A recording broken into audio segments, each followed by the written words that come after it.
Ito, hindi na natutunan ko kay Papa at saka kay Mama. Masarap po. Hong Sao fish. Ayan po, tilapia po, itipin ng fried na fried. Tapos po mamaya igigisa ko po sa bawang, dahon ng sibuyas, luya, sibuyas at sili. Lalagyan po siya ng toyo at suka. Konting sugar. Mapakasarap po.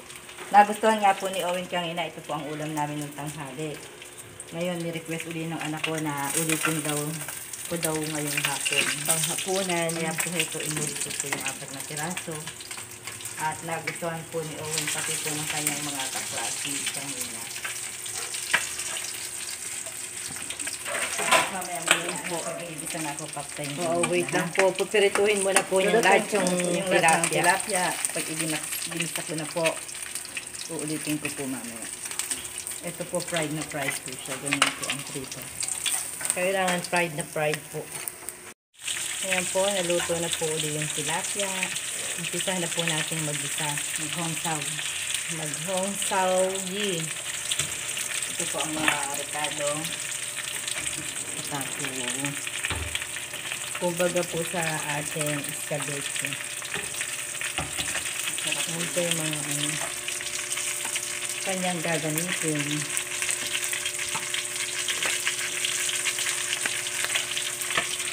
Ayan po, nakaluto na po siya ng tilapia. okay na na. Sino tumawag kanila, sis? Ewan ka. Tinatanong ulam? Hindi.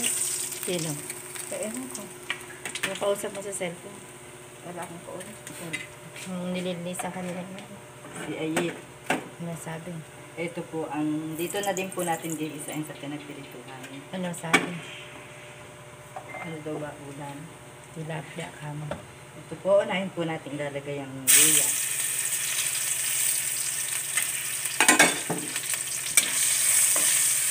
Mainam po yung mainit na mainit ang kawali.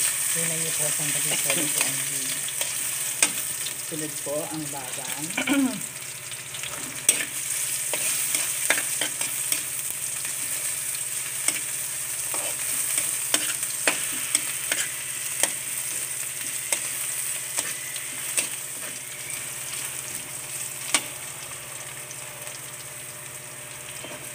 Sibuyas.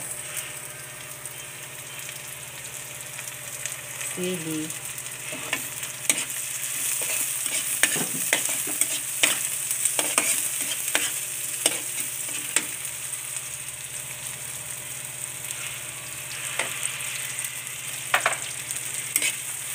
Ayan po. Ayan po ang Chinese food. Ang recipe kami na nahidan. Recipe ni Kambal Kulit. Na natutunan Ni Vilma po Kulit. natin. Na natutunan pa po niya sa Dalawang matanda na dalawang matanda na Taiwanese na kanyang alaga. Marami po kami siya natutunan. Marami po siyang natutunan hanggang sa paggawa po ng dumplings, paggawa ng siopaw, manto sa Chinese. Yan po. Masarap po ang pagkain ng mga Chinese.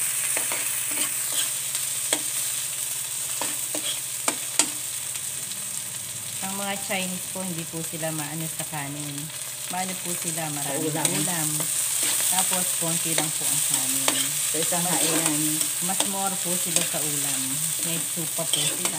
hindi po sila mahilig sa soft drinks, puro soup. Hindi po sila mahilig sa soft drinks. Puro soup.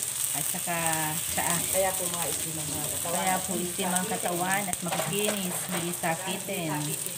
Hindi po sila sakitin. Kita ka isda.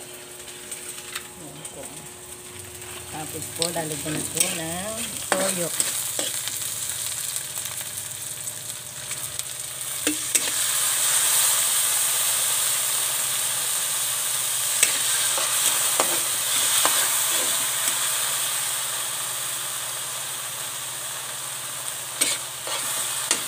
Para po masos.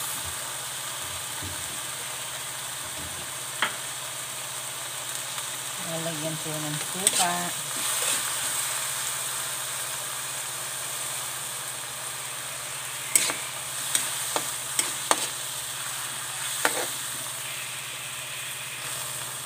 Nang hindi po puro prito at puro pinangat na isda. Chinese Hong Sawi. Rice toyo na yan. Lalagyan din po natin ng konting tang. Lalagyan din po natin ng konting sugar. Tang. Sa Chinese po, ang asukal po ay tang. Owen, hinaan mo yan. Pawin nilaan mo na.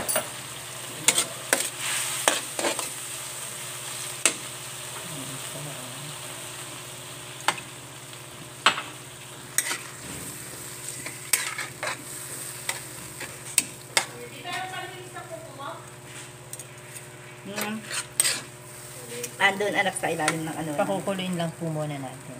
Konting kulo lang kamo. Konting kulo lang po, tapos po ilalagay na po natin yung isda. Yan po, inuhulog niyo po ang isda, ang piritong isda. Pag po magpipirito kayo, tutustahin niyo po. Para po mas yummy.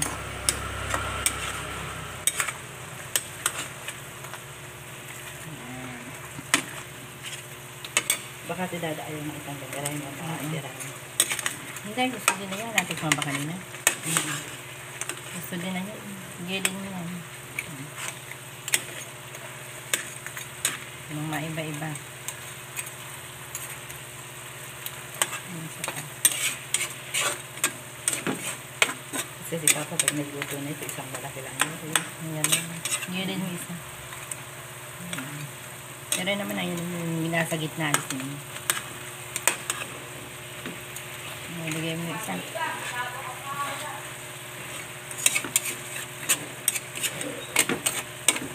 Yung isa.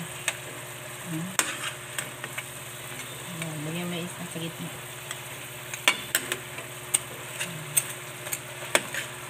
Hindi po ba? Very easy.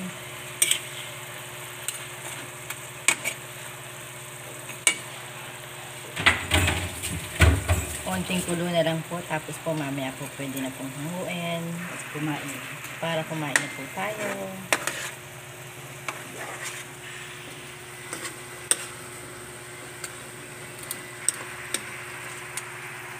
Okay po, luto na po. Ang tawag po kamo dito ay Hong Sawi. Meron din po tayong Hong Sao Nyuro, Hong Sao Churo. Ibig sabihin, churo is baboy, nyuro is baka sa Chinese. Okay po, luto na po, konting kulo na lang. Okay. Ayan po, nagantay na po ang alaga ni Kambal Kulits na 4 na aso. Kain na po sila.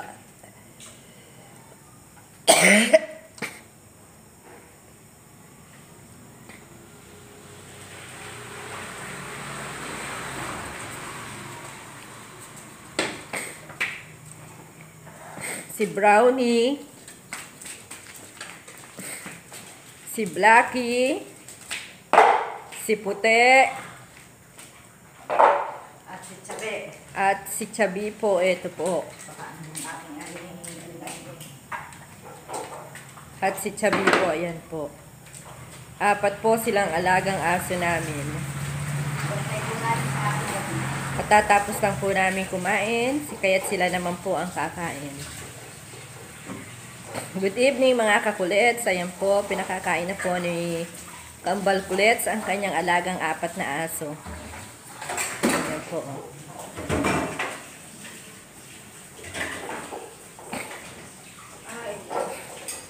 Thank you Lord at nakaraos na naman po ng masaganang hapunan. Panibagong araw na naman po bukas ang ating pong tatahamakin. Ayan, tatahakin. Oh. Shh, yo! Blackie, nagawan mo pa si Chabe. Ayan po, mapakabagal po kasi ni Chabing kumain. Ayan po siya. Sige po, kita na lang po ulit tayo bukas ng umaga sa aming pagbablog.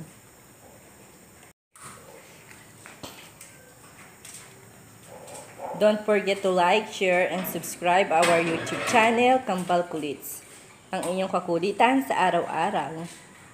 And don't forget to hit the bell button para updated po kayo sa aming daily vlog. Thank you. God bless. Bye. See you tomorrow.